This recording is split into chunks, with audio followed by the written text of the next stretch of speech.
ये छात्रों नमस्कार। एनसीईआरटी गणित कक्षा 10वीं में आपका स्वागत है।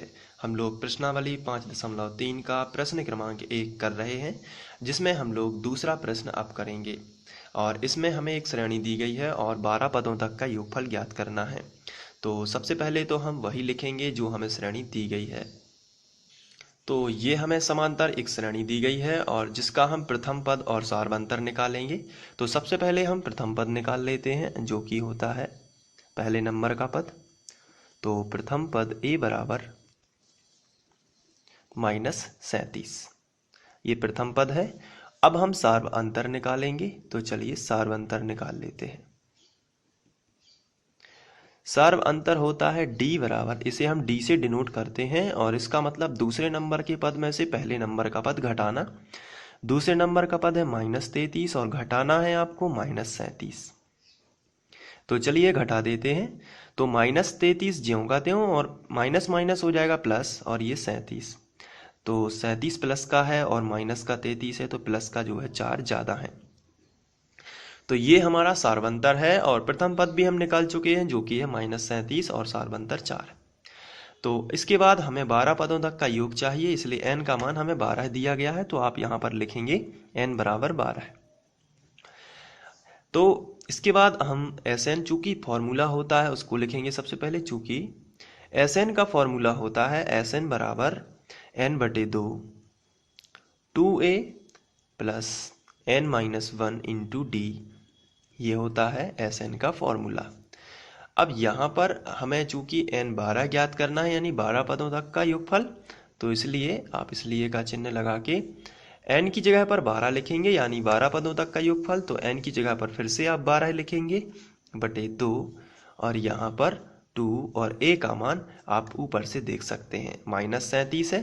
तो यहाँ पर आप लिखोगे इंटू -37, ये प्लस लगा है तो प्लस, और n की जगह पर आप लिखोगे 12 -1 और d का मान यहाँ से रखोगे जो कि है 4, ब्रैकेट को बंद करोगे। तो ये सब आपको देख के ही लिखना है, a का मान, d का मान और n का मान जितना दिया गया है सिर्फ फॉर्मूला में रखना बस है। इसके बाद यहाँ पर हम 6 आ जाएगा, 2 6 12, तो 6। अब माइनस लगा है तो माइनस तो रहेगा, क्योंकि यहाँ पर प्लस है और प्लस माइनस असमान चिन्ह है, इसलिए माइनस आ जाएगा। अब 37 का गुणा 2 में करेगा तो ये 74 आ जाएगा, और यहाँ पर हम प्लस 12 में से 1 जाएगा तो बचेगा 11 गुणित 4। तो इस तरीके से अब हम इसका गुणा कर लेते हैं। सबसे पहले -74, 11 चौके 44, और ये जो है 74 में से 44 घटा लेते, माइनस का 30 आ जाएगा, तो 6 - 30। अब हम गुणा करेंगे तो ये आ जाएगा यहाँ पर माइनस और 6 तिया 18, यानी 180। तो माइनस का 180 आ जाएगा। तो अतः जो हमारी श्रेणी दी गई थी, जो थी यहाँ पर -37, -33 माइनस और 12 पदों तक का योगफल उनका है -180। तो आप इसको नोट भी कर सकते हैं। और इसके बाद हम लोग सेकंड क्वेश्चन करेंगे। ये प्रथम स्क्रीनशॉट है और ये द्वितीय, और इसके बाद आप आगे लिख सकते हैं। चलिए तीसरा क्वेश्चन लिख लेते हैं। तो तीसरा क्वेश्चन है 0.6, 1.7, 2.8 और 100 पदों तक का योगफल। तो सबसे पहले जो हमें समांतर श्रेणी दी हुई है उसी को लिख लेते हैं। तो ये समांतर श्रेणी है और इसमें हमें प्रथम पद जो है उसको निकाल लेना है और सार्वंतर जो है उसको निकाल लेना है। तो सबसे पहले प्रथम पद निकाल लेते हैं। प्रथम पद को a से दर्शाते हैं और a बराबर है 0.6। अब हम सार्वंतर भी निकाल लेते हैं। तो ये सार्वंतर d बराबर, दूसरे नंबर के पद में से पहले नंबर का पद घटाना है, यानी 1.7 माइनस 0.6। तो चलिए घटा लेते हैं, इसको रफ में घटाएंगे। 1.7 और 0.6, ध्यान रखना है दशमलव नीचे दशमलव ही होना चाहिए, दशमलव के नीचे दशमलव। अब घटा लेते हैं तो 7 में से 6 जाएगा तो बचेगा 1, दशमलव ज्यों का त्यों, और 1 में से 0 जाएगा तो 1 ही बचेगा। तो सार्वंतर आपका आ जाता है 1.1। तो ये तो था प्रथम पद और सार्वंतर। अब यहाँ पर 100 पदों तक का योगफल चाहिए, इसलिए n का मान आपको 100 दिया गया है। चलिए, चूंकि फॉर्मूला होता है Sn बराबर योगफल का। तो चूंकि एस एन बराबर होता है एन बटे 2 2a plus n minus 1 into d, ये फॉर्मूला होता है। अब यहाँ पर आपको इसलिए 100 पदों तक का योगफल चाहिए, तो s 100 कर दीजिए और n की जगह जहाँ जहाँ n है वहाँ वहाँ 100 लगा दीजिए। तो यहाँ पर 100 बटे 2, 2 गुणित a का मान ऊपर से देख लीजिए कितना है 0.6 प्लस n माइनस 1 यानी कि 100 माइनस 1, और ये जो है d इसका मान है 1.1, तो यहाँ पर 1.1 आप लिखेंगे। इसके बाद आगे सॉल्व करेंगे तो ये बन जाएगा 50 और ये 6 दूनी 12, तो और एक अंक बाद दशमलव। पहले आप संख्या का गुणा संख्या में करेंगे तो 6 दूनी 12 है। एक अंक बाद दशमलव लगा था तो एक अंक बाद दशमलव वापस से लगा देंगे और प्लस 100 में से 1 जाएगा तो कितना आएगा, तो आंसर है 99 आ जाएगा और 1.1 ये ज्यों का त्यों, और ये इस तरीके से ब्रैकेट बंद। 50 और यहाँ पर 1.2, और जब 99 का गुणा 11 में करेंगे तो ये देख लेते हैं कितना आएगा। तो जब हम 99 गुणित 11 करते हैं तो हमें मिलता है 1089, लेकिन एक अंक बाद दशमलव था इसलिए हम एक अंक बाद यहाँ पर दशमलव लगा देते हैं। इसके बाद आगे बढ़ते हैं तो 50 और ये जो है इसको हम जोड़ लेते हैं, तो चलिए जोड़ लेते हैं। तो ये आ जाएगा 110.1। अब हम 5 का गुणा करेंगे। सबसे पहले 0 हम यहाँ पर लगा देते हैं, फिर 5 एकम 5, 5 शून्यम 0, 5 एकम 5, 5 एकम 5, और एक अंक बाद दशमलव था तो वापस से एक अंक बाद दशमलव लगा देते हैं। तो ये तो था योगफल S 100। तो ये है दशमलव के बाद 0 का मतलब नहीं बनता, इसलिए हम इसको ऐसा भी लिख सकते हैं 5505, ये आंसर हो जाएगा। तो इस तरीके से हम तीसरा क्वेश्चन भी सॉल्व कर सकते हैं और इसके बाद हम लोग चौथा क्वेश्चन करेंगे। तो ये है चौथा क्वेश्चन और इसमें हमें एक श्रेणी दी गई है और 11 पदों तक का योगफल ज्ञात करना है।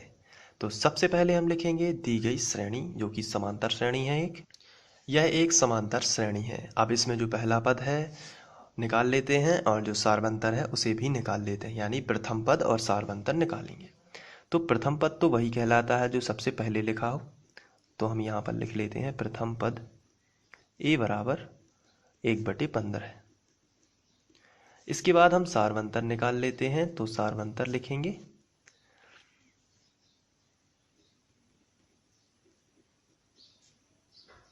और सार्वंतर d बराबर होगा दूसरे नंबर के पद में से पहले नंबर का पद घटाना, यानी कि 1/12 माइनस 1/15। तो अब इसका एलसीएम लेना पड़ेगा, तो चलिए एलसीएम ले लेते हैं। तो दोनों की दुनिया जो है एलसीएम, इसको हम अलग से ले लेते हैं और रफ में इसको समझते हैं। तो यहाँ पर हम लिख लेते हैं 12, यहाँ पर लिख लेते हैं 15। 3 चौके 12, 3 5 15, 4 एकम 4, 1 से चला जाएगा और 5 ज्यों का त्यों, फिर 5 एकम 5, तो दोनों 1 1 हो जाएंगे। तो यहाँ पर 5 चौके 20 दिया 60, तो 60 एलसीएम आ रहा है। तो यहाँ पर आप 60 लिख दीजिए। तो 12 चौके 48, 12 पंचे 60, तो 5 आया। तो कितनी बार गया, 5 बार। 5 का गुणा ऊपर वाली संख्या में करेंगे, जितने बार भाग जाएगा तो जो संख्या आएगी उसका गुणा ऊपर वाली संख्या। तो 12 पंचे 60, 5 बार गया, 5 एकम 5। एलसीएम तो मैं पहले भी आपको बता चुका हूँ। 15 चौके 60 कितने बार गया है, तो आंसर है 4 बार गया, 4 एकम 4। तो ये फाइनली जाके 5 में से 4 जाएगा तो 1 बचेगा और बटे में ये 60 ज्यों का त्यों, तो सार्वंतर है 1/60।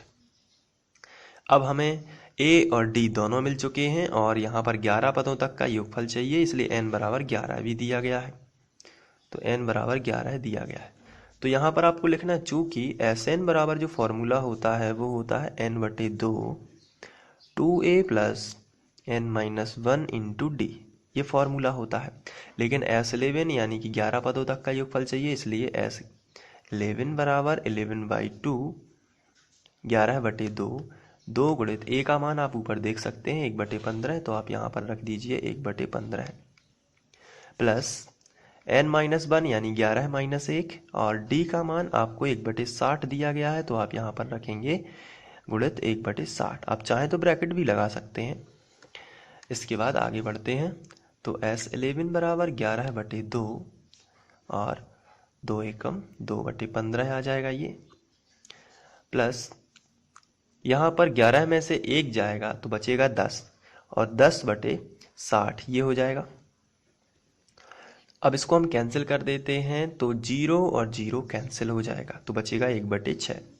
तो चलिए सबसे पहले कैंसिल ही कर देते हैं। तो 11/2 इसको ज्यों का त्यों लिखा, 2/15 इसको भी ज्यों का त्यों लिखा और 0 0 कैंसिल तो आ गया 1/6। अब इसका एलसीएम ले लेते हैं। तो S11 बराबर 11/2, यहाँ पर 15 और 6 का एलसीएम ले लेते हैं तो 30 आ जाएगा। आप एलसीएम निकालना जानते हैं और तो 15 दूनी 30 होता है और 6 पंचे 30 होता है। तो दोनों जो है 15 की टेबल में भी 30 आता है और 6 की टेबल में भी 30 आता है। 15 दूनी 30 कितने बार गया? आंसर है 2 बार गया। 15 दूनी 30 2 बार गया। 2 का गुणा 2 में करोगे तो 2 दूनी 4 प्लस 6 पंचे 30 कितनी बार गया? तो आंसर है 5 बार गया। 5 का गुणा 1 में करोगे तो 5 एकम 5। तो यहाँ पर 11/2 5 और 4 हो जाएगा 9/30। तो यहाँ पर और आगे बढ़ेंगे 11 9। आप इसको यहाँ से कैंसिल नहीं कर रहे हैं इसलिए डायरेक्ट आएगा 99/30 दूनी 60। तो अब आप इसको कैंसिल कर सकते हैं 3 से। तो यहाँ पर 3 त्रिका 9 और 3 त्रिका 9 और नीचे आएगा 3 दूनी 6। तो 33/20 जो है वो आपका आंसर आ जाएगा। इस तरीके से आप इसको भी सॉल्व कर सकते हैं, बड़ा ही सिंपल है। तो आप इसको नोट भी कर सकते हैं। और ये पहला शॉट, ये दूसरा शॉट हो जाएगा और ये तीसरा शॉट। तो सबसे पहले आप एक बार सीख लीजिए और इसको एक बार अपने कॉपी में करके देखिए और मेहनत करते रहिए ताकि आप सफलता को प्राप्त हो सके। Thank you.